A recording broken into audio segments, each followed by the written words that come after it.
네, 오늘 하나님 말씀 요한복음 19장 28절에서 30절 계속 이어서 보도록 하겠습니다. 제가 한 절 읽고 여러분이 읽고 같이 교독하도록 하겠습니다. 그 후에 예수께서 모든 일이 이미 이루어진 줄 아시고 성경을 응하게 하려 하사 이르시되 내가 목마르다 하시니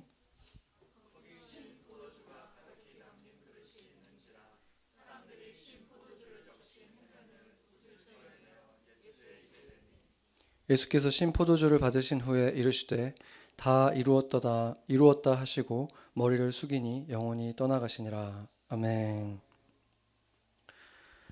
네, 최근에 그 에이시안 아메리칸들을 대상으로 한 그 헤이트 크라임들이 계속 일어나면서 어느 때보다도 공포심도 느끼고 두려움도 느끼고 또 우리가 살고 있는 이 땅이 어떤 곳인가에 대해서 회의감도 드는 그런 시기를 에이시안들이 많이 지금 느끼고 있습니다.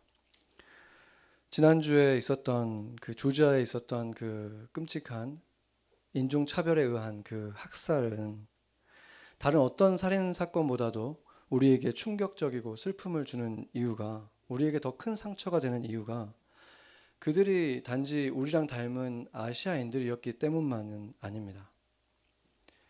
사이코패스 같은 사람이 그냥 무작위로 무차별적으로 살인을 저지르는 것과는 다른 종류의 것이죠.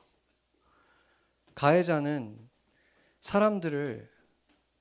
어떤 사람들은 사람으로 봤지만 지금 그 사람들에 대해서는 사람으로 보지를 않았다는 것, 사람 이하의 어떤 것으로 보았다는 것이 우리에게 더 슬픔으로 다가오는 것이죠.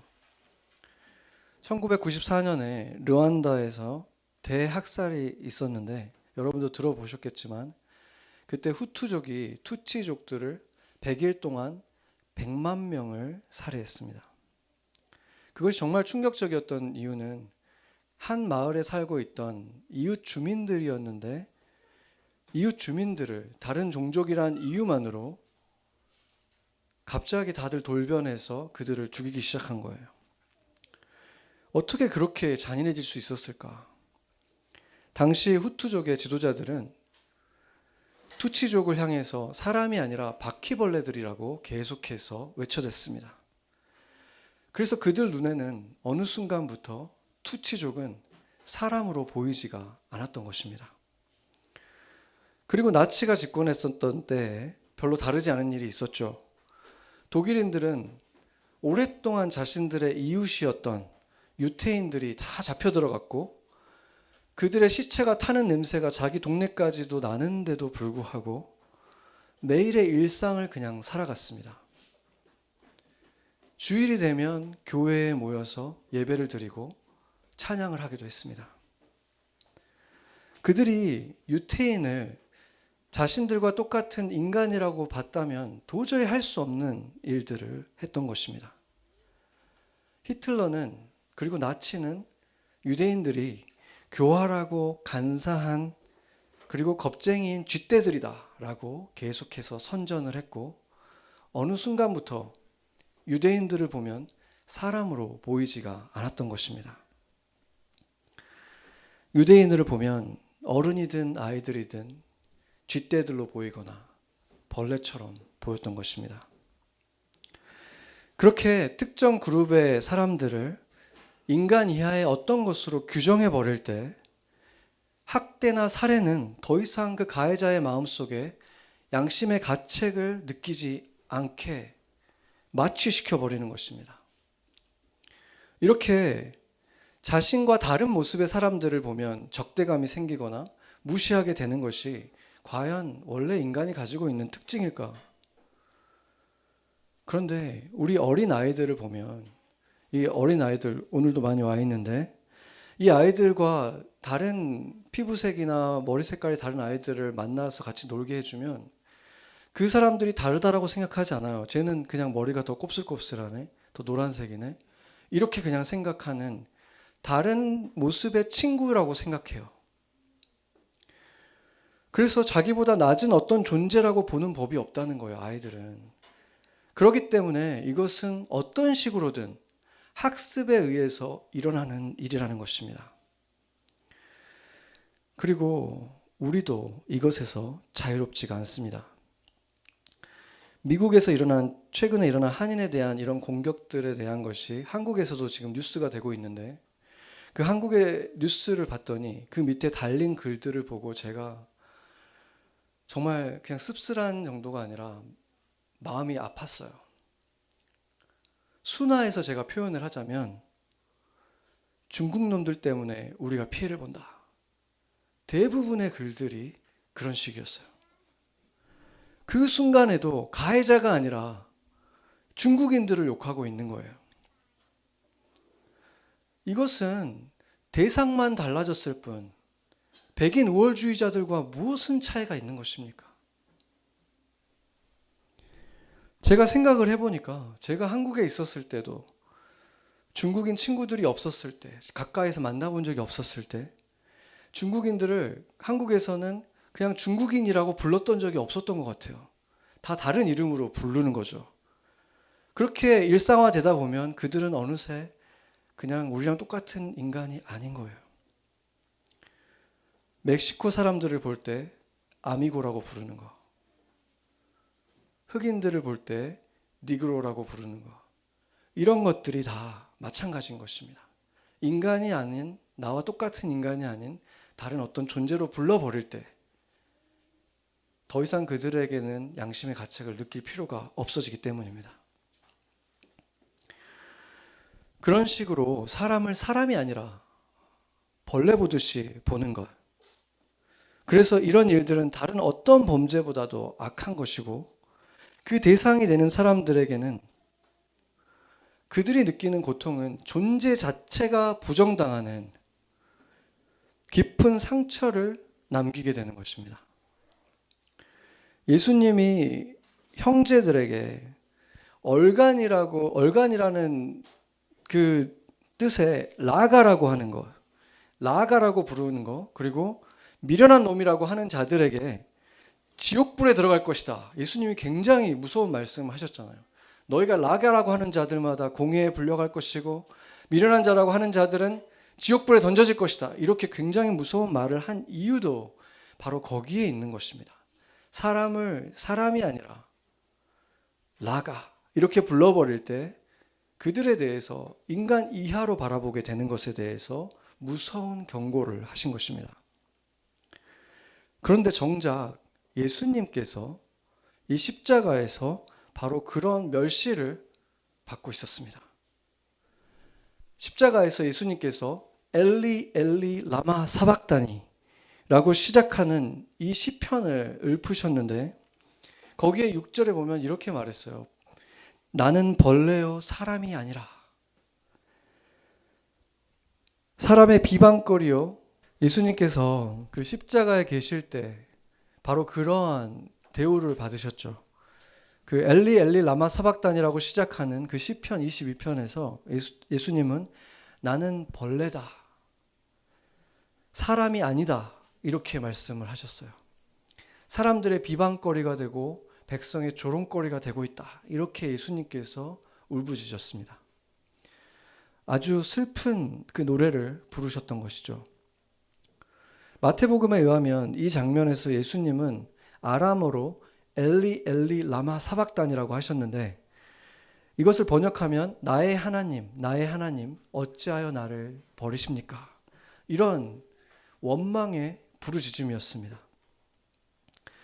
그러니까 그 순간에 예수님은 하나님으로부터 철저하게 버림을 받으신 것입니다. 이것을 보면 예수님이 그냥 어떤 순환을 당하시는 신용을 하신 것이 아니라 실제로 사람들에게만 버림받은 것이 아니라 하나님 아버지에게까지 버림을 받으시는 경험을 하고 계셨다는 것을 증명하는 것이죠. 그런데 이 고백은 여기서 끝나지 않았습니다. 복음서에는 이 엘리 엘리 라마 사박단이 이 한 문장만 기록되어 있지만 사실상 예수님은 이 고통 속에서 시편 22편을 다 노래하고 있었던 것입니다. 마태복음 27장 46절에서 49절을 보면 거기에 섰던 이들이 이 소리를 듣고 엘리야를 부른다라고 하고, 또 어떤 사람이 이제 신포도주를 적셔서 예수님에게 맛보게 했고, 그 다음에 49절에 보면 남은 사람이 엘리야가 와서 그를 구원하는가 보자 이렇게 이제 놀려대는 일들이 일어났는데, 유대인들은 예수님이 하나님이 아니라 엘리야를 부르고 있다라고 생각을 했죠. 그 이유는 엘라이라는 이 발음이 그 엘리야랑 굉장히 비슷해요. 나의 하나님이라는 그 뜻과. 그랬기 때문에 엘리야를 부른다라고 생각을 했던 것이죠. 그런데 예수님의 말이 그냥 여기에서 사박단위에서 그냥 끝났다면 이것은 그냥 원망하고 끝나는 거잖아요. 하나님 왜 나를 버리세요 하고 그냥 끝나버리는 건데, 이들이 뭐라 그러냐면 엘리야가 와서 구하는지 한번 보자 이렇게 얘기를 하잖아요. 그러니까 이게 무슨 뜻이겠습니까? 시편 22편 19절 21절을 보면 이렇게 말하고 있어요. 여호와여 멀리하지 마옵소서. 나의 힘이시여 속히 나를 도우소서. 내 생명을 칼에서 건지시며 내 유일한 것을 개의 세력에서 구하소서. 나를 사자의 입에서 구하소서. 이렇게 구해주세요 구해주세요 이렇게 막 부르짖고 계신 장면이 이 시편 22편에서 나오고 있습니다. 그래서 이 유대인들이 거기 있었을 때 이 구해달라는 소리를 들었다는 것을 우리가 알 수 있는 거예요. 그래서 예수님은 단지 이 한 구절만 인용하신 것이 아니라 22편 전체를 다 부르고 있었다는 것을 알 수 있습니다. 우리가 시편을 보면 이게 읽기 위해서 있는 것이 아니라 노래하기 위해서 있는 것이라고 했죠. 당시에는 구전 문화였기 때문에 이것을 암송할 때 항상 음을 붙여서 노래하듯이 읊었습니다. 그래서 예수님은 이 십자가에서 마지막 호흡을 가지고 바로 이 노래를 부르고 계셨던 것입니다. 그래서 이 노래를 한번 제가 읽어보도록 하겠습니다. 시편 22편 1절에서 21절까지. 내 하나님이여 내 하나님이여 어찌 나를 버리셨나이까. 어찌 나를 멀리하여 돕지 아니하시며 내 신음소리를 듣지 아니하시나이까. 내 하나님이여 내가 낮에도 부르짖고 밤에도 잠잠하지 아니하오나 응답하지 아니하시나이다. 이스라엘의 찬송 중에 계시는 주여 주는 거룩하시니이다. 우리 조상들이 주께 의뢰하고 의뢰하였으므로 그들을 건지셨나이다. 그들이 주께 부르짖어 구원을 얻고 주께 의뢰하여 수치를 당하지 아니하였나이다. 나는 벌레요 사람이 아니라 사람의 비방거리요 백성의 조롱거리니이다. 나를 보는 자는 다 나를 비웃으며 입술을 삐죽거리고 머리를 흔들어 말하되 그가 여호와께 의탁하니 구원하실 걸, 그를 기뻐하시니 건지실 걸 하나이다. 오직 주께서 나를 모태에서 나오게 하시고 내 어머니의 젖을 먹을 때에 의지하게 하셨나이다. 내가 날 때부터 주께 맡긴 바 되었고 모태에서 나올 때부터 주는 나의 하나님이 되셨나이다. 나를 멀리하지 마옵소서. 환난이 가까우나 도울 자 없나이다.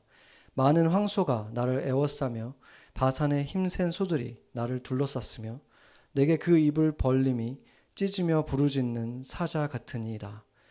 나는 물같이 쏟아졌으며 내 뼈는 어그러졌으며 내 마음은 밀랍 같아서 내 속에서 녹았으며 내 힘이 말라 질그릇 조각 같고 내 혀가 입천장에 붙었나이다.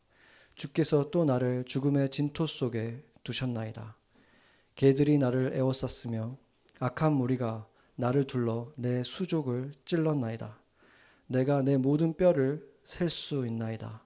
그들이 나를 주목하여 보고 내 겉옷을 나누며 속옷을 제비 뽑나이다. 여호와여 멀리하지 마옵소서. 나의 힘이시여 속히 나를 도우소서.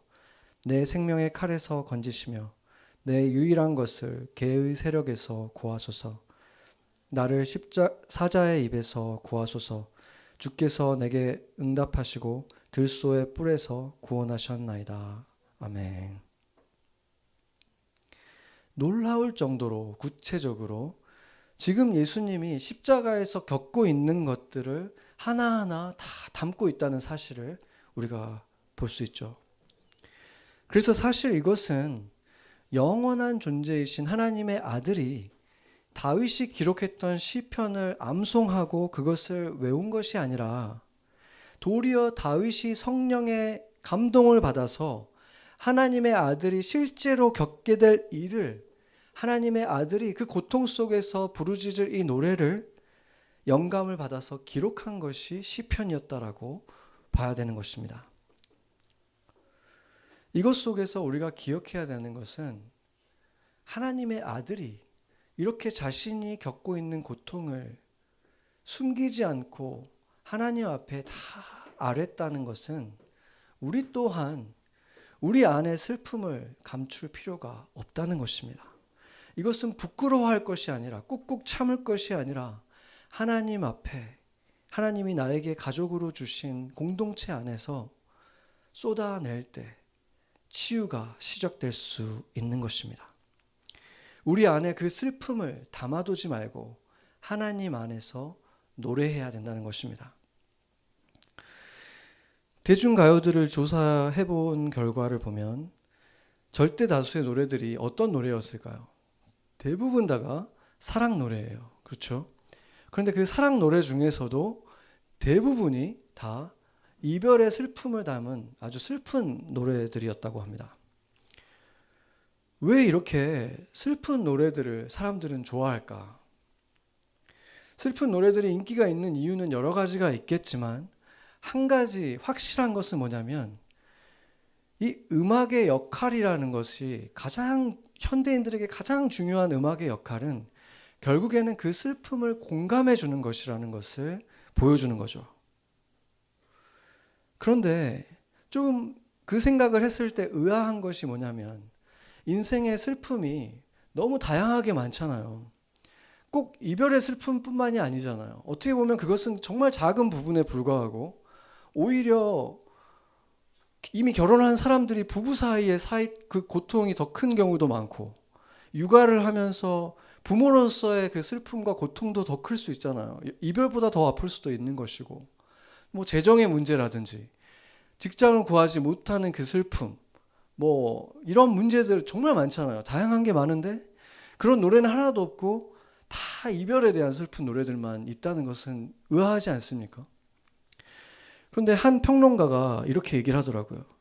이렇게 사랑 노래가 많은 것은 일종의 우면 정책과 같다. 그러니까 사람들을 좀 바보로 만드는 어떤 그 의도가 있다라고 말을 했어요. 그러면서 그가 된 이유가 뭐냐면 사람들이 삶 속에서 정말 중요한 이슈들이 있잖아요. 뭐 그 이웃들에게 고통이 주어지고 있는 거에 대한 것을 좀 깊이 바라보게 한다거나 아니면 내 인생에 대해서 좀 깊이 생각하게 만든다거나 이제 이런 것들에 대해서 깊이 들어가지 못하게 지극히 개인적이고 감성적인 상태에 그냥 머물러 있게 할 때 가장 많은 소비가 일어난다는 거예요. 나한테 필요한 걸 막 삼으로 인해서 그런 것들이 해소가 될 수 있도록 그러니까 사람들이 잘하지 못하고 그냥 어린 상태로 머물러서 그렇게 결국에는 서로 그 미디어라든지 그 엔터테인먼트 비즈니스라든지 이런 것들이 같이 다 그걸 공유한다는 거죠. 그렇게 해서 결국에 사람들을 거기에 취해서 살아가도록 만들고 있다. 이렇게 말을 하더라고요. 그 헉슬리가 그렸던 1930년대에 쓴 소설이었던 것 같은데 브레이브 뉴 월드라는 이 소설을 보면은 사람들이 거기에 있는 시민들은 매일 소마라는 약을 복용하잖아요. 근데 그걸 먹으면 어떤 일이 일어납니까? 나쁜 감정들이 다 사라지고 마음이 편안해지고 기분이 좋아져요. 그리고 그 타임리스해진다 그래요. 그러니까 시간 감각이 좀 없어지고 그러니까 기분이 그냥 좋아지는 거죠. 지금 이 시대의 소마는 무엇일까? 한마디로 정의하기 어렵겠죠. 분명히 어떤 인터넷 쇼핑도 될 것이고 가요, 음악일 수도 있고 엔터테인먼트 어떤 쇼, TV 쇼라든지 유튜브라든지 뭐 너무 많이 있겠죠. 그런데 정말로 거기에다가 쏟은 그 시간과 에너지들 내 인생이 어떤 정말 중요한 고비를 맞았을 때 내가 그거는 참 잘했지라고 생각하는 일들일까?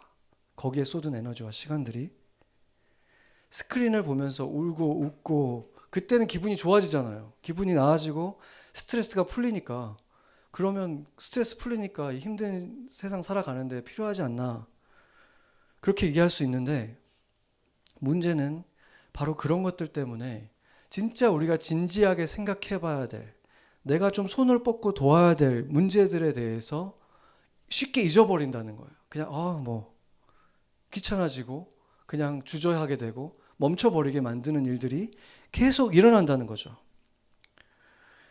그러면은 그 감정들은 그냥 다 덮어버리고 넘어가는 거죠. 그러니까 인생의 소마를 우리는 계속 마시면서 살아가고 있게 된다는 거죠. 그리고 그것에 또 한 가지 문제는 뭐냐면 그거에 중독을 시킨다는 거예요. 거기에 계속해서 의존하게 만드는 거잖아요.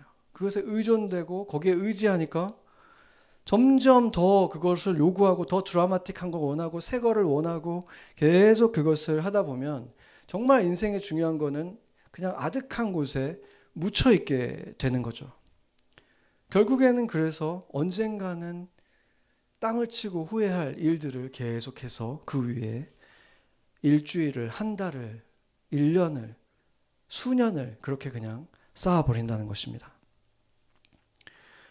지금은 세계적인 스타가 된 한 아이돌의 성공을 예전에 읽은 거예요. 그들이 어떻게 이렇게 막 대자본도 없었던 그 회사 출신인데 이렇게 성공을 했을까?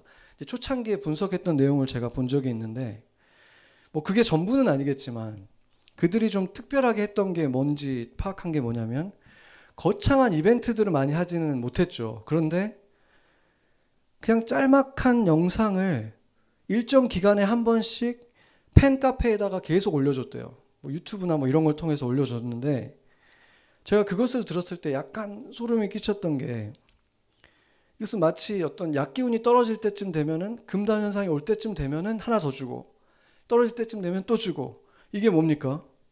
이게 그거잖아요. 특히나 익스클루시브하게 어떤 특정 집단에게만 그걸 준다면 완전히 중독되게 만드는 그 메커니즘을 그대로 사용한 거죠. 그런데 요즘은 이걸 들으면서도 그 방법 우리도 해봐야 되겠다. 이렇게 되지 그게 문제다라고 하는 사람도 없잖아요. 아이돌이라는 말을 들어도 전혀 네거티브한 느낌이 없고 중독이라는 말을 들어도 전혀 네거티브하게 느껴지지 않는 그런 시대라는 거죠. 물론 이제 그들이 가지고 있던 능력이 있고 스타성이 있고 대중성이 있었기 때문에 바탕이 됐기 때문에 그게 가능했겠지만 분명한 것은 그들은 소마를 만들어낼 줄 알았고 그것은 아주 성공적으로 이루어졌다는 거죠. 십자가에 달린 예수님에게 사람들은 한 번이 아니라 여러 번 신 포도주를 해마에다 담궈서 이렇게 입에다 대줬어요.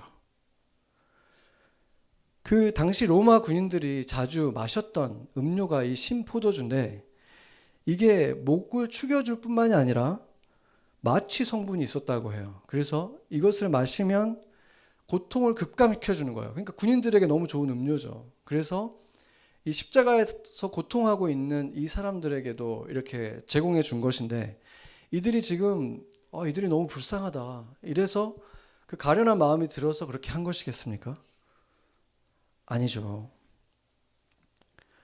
비참한 모습으로 지금 사형틀에 지금 있는 거잖아요. 그러니까 사형틀에 매달려서 죽어가고 있는 사람들이 신포도주를 한번 주면 정말 얼마나 이렇게 막 달려들어서 그거를 쪽쪽 빨아먹는 그 모습을 보면서 즐겼던 거죠. 그들에게는 마치 코미디처럼 깔깔거리면서 그것을 즐긴 것입니다. 이것이 바로 소마를 빨면서 세상 중요한 것들은 다 잊어버리고 살아가게 만드는 사탄의 전략. 그때나 지금이나 똑같은 모습을 보여주는 것이죠. 어떻게 보면 모든 사람들은 지금 죽음을 향해서 가고 있는데 그것을 잊어버리고 영원할 것처럼 즐기는 것들을 찾아 다니면서 살게 만드는 그 일은 똑같다는 거예요.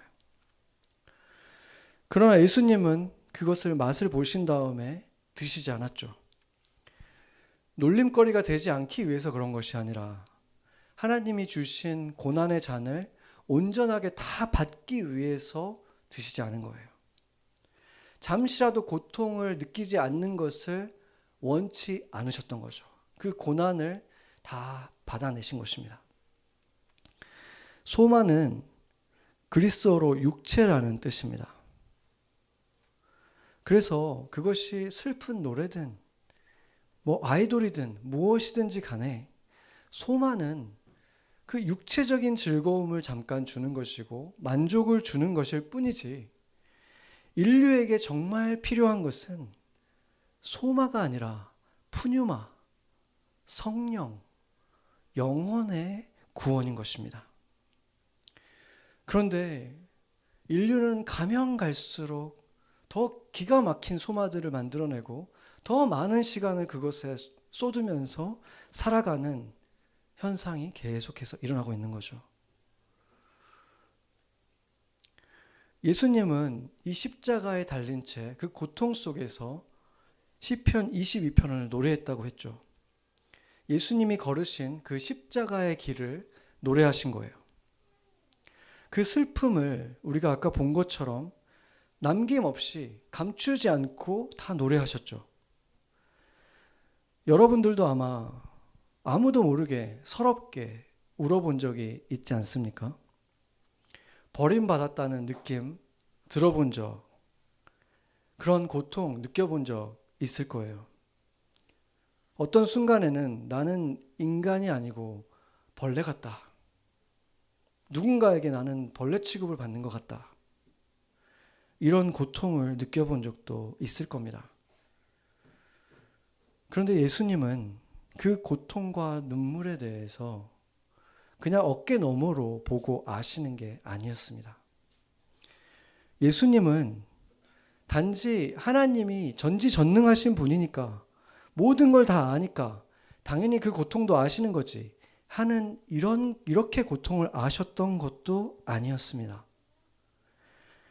예수님은 인간의 몸으로 직접 그 극도의 고통 속에서 서서히 죽어가셨고, 인간이 정신적으로 감정적으로 겪을 수 있는, 당할 수 있는 그 모든 고통을 직접 겪으셨기 때문에 여러분의 그 아픔과 서러움과 슬픔을 완벽하게 공감하시는 분인 것입니다. 아멘. 그래서 예수님은 멀리 계시고 완전 무결하신 분, 저 보좌에 앉아서 우리를 내려다보시는 그런 하나님이 아니라, 우리가 슬픔을 당했을 때 여러분이 기댈 수 있는 품이고 다 쏟아내도 남김없이 다 받아주실 수 있는 유일한 분인 것입니다. 그래서 이 예수님이 부르신 이 노래는 세상 어떤 슬픔의 노래하고 비할 수가 없는 것입니다. 가장 깊은 시면의 슬픔까지도 드러내시고 치유하시고 새롭게 하십니다. 아멘. 십자가 위에서 예수님의 노래는 고통의 노래였고 구원을 구하는 기도와도 같은 노래였습니다. 그런데 이 노래는 후반절에 와서 분위기가 완전히 전환됩니다. 시편 22편 22절에서 31절까지 제가 읽도록 하겠습니다. 내가 주의 이름을 형제에게 선포하고 회중 가운데에서 주를 찬송하리이다. 여호와를 두려워하는 너희여 그를 찬송할지어다. 야곱의 모든 자손이여 그에게 영광을 돌릴지어다. 너희 이스라엘 모든 자손이여 그를 경외할지어다. 그는 곤고한 자의 곤고를 멸시하시거나 싫어하지 아니하시며 그의 얼굴을 그에게서 숨기지 아니하시고 그가 울부짖을 때 들으셨도다. 큰 회중 가운데 나의 찬송은 주께로부터 온 것이니 주를 경외하는 자 앞에서 나의 서원을 갚으리이다. 겸손한 자는 먹고 배부를 것이며 여호와를 찾는 자는 그를 찬송할 것이라. 너의 마음은 영원히 살지어다. 땅의 모든 끝이 여호와를 기억하고 돌아오며 모든 나라의 모든 족속이 주의 앞에 예배하리니 나라는 여호와의 것이요 여호와는 모든 나라의 주제이심이로다. 세상의 모든 풍성한 자가 먹고 경배할 것이요 진토 속으로 내려가는 자 곧 자기 영혼을 살리지 못할 자도 다 그 앞에 절하리로다. 후손이 그를 섬길 것이요 대대의 주를 전할 것이며 와서 그의 공의를 태어날 백성에게 전하며 주께서 이를 행하셨다 할 것이로다. 아멘. 노래하자, 찬송하자, 이렇게 노래하고 계십니다. 이것을 보면 우리가 깨닫게 되는 게 있죠. 예수님은 슬픔 속에서 울다가 하나님을 원망하다가 십자가에서 영원히 떠나가신 게 아니었다는 것을 보게 되는 것입니다. 주님은 죽음의 직전에 오히려 승전가를 부르셨다는 것입니다. 하나님을 찬양하셨다는 것입니다. 아멘. 이 고통스러운 죽음은 사실은 패배가 아니라 가장 큰 승리였기 때문인 것입니다. 온전히 이루신 구원의 길이었습니다. 바로 이것 때문에 온 천하의 모든 세대에 하나님의 나라가, 하나님의 세계가 펼쳐지기 시작한다는 소망을 노래하신 것입니다. 그것을 선포하신 것이고 그 일은 실제로 시작됐습니다.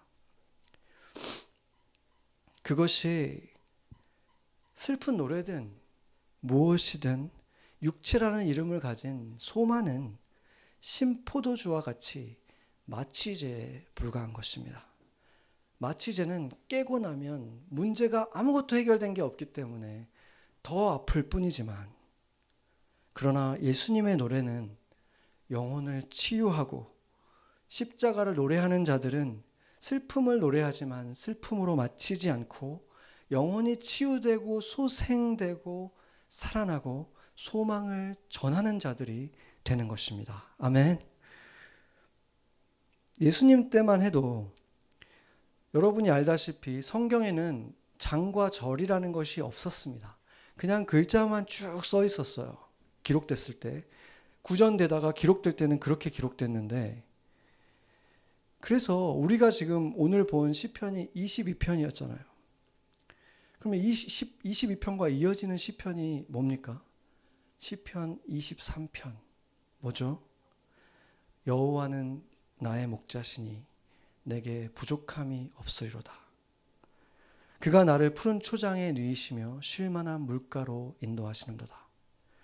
내 영혼을 소생시키시고 자기 이름을 위하여 의의 길로 인도하시는도다. 내가 사망의 음침한 골짜기를 다닐지라도 해를 두려워하지 않을 것은 그의 지팡이와 막대기가 나를 안위하시는도다. 아멘. 이 시편 23편의 마지막은 내가 여호와의 집에 영원히 거하리로다, 이렇게 마치고 있다는 것입니다. 예수님 안에 있을 때 우리가 겪는 슬픔은 결코 슬픔으로 끝나지 않습니다. 하늘의 소망으로 아버지의 집까지 닿는 것입니다. 우리가 살아가는 인생은 그리스도인이든 세상 사람들이든 슬픔이 많고 슬픈 노래가 너무나 잘 어울린다고 느껴지고 그 노래들이 우리에게 공감해 줌으로 위로를 주는, 그래서 슬픈 노래가 많을 수밖에 없는 그런 인생을 살아가고 있습니다. 그렇기 때문에 만약에 이게 전부라면, 이 슬픔이 전부라면 세상이 점점 우울해지는 것도, 사람들이 똑똑하면 똑똑해질수록 삶의 의미를 찾지 못하는 것도 너무나 당연한 논리적인 귀결일 수밖에 없는 것입니다. 그래서 사람들은 그 슬픔을 잠시라도 달래기 위해서 계속해서 새로운 소망을 찾아서 슬픔을 잊고 아픔을 지우고 바보가 되는 걸 알면서도 그런 삶을 선택합니다. 그리고 신 포도주를 그들에게 먹여주며 낄낄대는 사탄은 그것을 너무나 좋아하고 있습니다. 이 노래에서 저 노래로, 이 스타에서 저 스타로 이렇게 옮겨 다니다가 결국에는 1년이 지나고 10년이 지나고 인생의 마지막에 닿았을 때 내 인생은 모래성이었구나. 아무것도 남는 거 없이 나는 이제 누구도 같이 있고 싶어 하지 않는 널싱홈에서 대부분의 인생의 마지막을 맞이하는 현대인들의 슬픈 인생인 것입니다. 그런데 십자가에서 노래하신 예수님의 마지막의 말씀은, 노래가 끝난 후 예수님이 하신 마지막 말씀은 이것이었습니다. 다 이루었다. 아멘. 다 이루었다라고 선언하셨습니다. 이게 무슨 말입니까? fulfill 했다. 내 인생은 다 채워졌고 내 임무가 완성되었다. accomplish 됐다. 라고 선언하신 것입니다. 죄인들이 구원을 얻을 길이 비로소 완성되었고, 슬픔 속에 있는 인생이 소망을 찾을 수 있는 길이 열렸고, 소마가 없어도, 소마 따위에 의지하지 않아도 비교할 수 없는 푸뉴마, 성령을 보내주시는 그 길이 열렸고, 그리고 성령님을 통해서 예수님이, 하나님이 우리와 함께 하실 때 우리의 마지막도 허망한 후회가 남는 모래성을 쌓았구나, 한숨 쉬는 마지막이 아니라, 그 슬프고 공허한 인생이 아니라 우리 또한 마지막에 다 이루었다가 될 수 있게 된 것입니다. 아멘. 여러분은 십자가에서 부르신 예수님의 이 노랫소리를 들었습니까?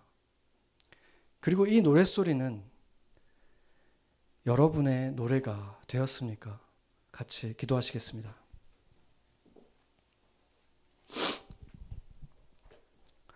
주님, 인류는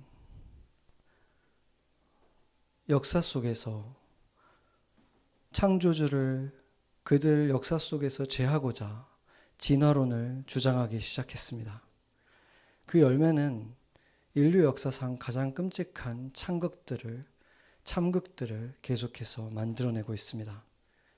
아이들에게 한편으로는 인간이 진화되고 있다고 가르치면서, 다른 편에서는 모든 인간은 동등하다고 가르치는 모순은 너무나 자연스레 겉으로는 인종차별은 악이라고 하면서도 속으로는 대부분 어떤 식으로든 인종을 차별하며 살아갈 수밖에 없는 모순을 만들어냈습니다. 그렇게 인간은 하나님의 형상으로 창조된 다른 인간을 단지 피부색의 차이만으로 벌레처럼 바라보고 벌레처럼 취급하고 벌레처럼 짓밟아 버립니다. 벌레를 짓밟은 사람처럼 가책도 없이 시원해합니다.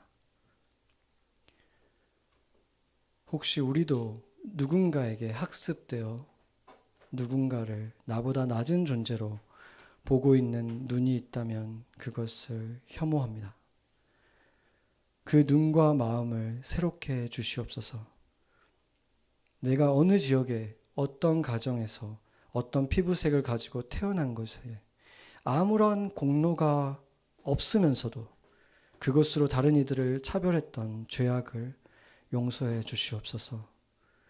악을 악지 않게 하시고 예수님이 보이셨던 십자가의 그 선함이 우리를 통해서 가정에, 학교에, 직장에, 사회에 퍼져나가도록 우리가 삶 속에서 예수의 십자가의 노래를 하게 하소서.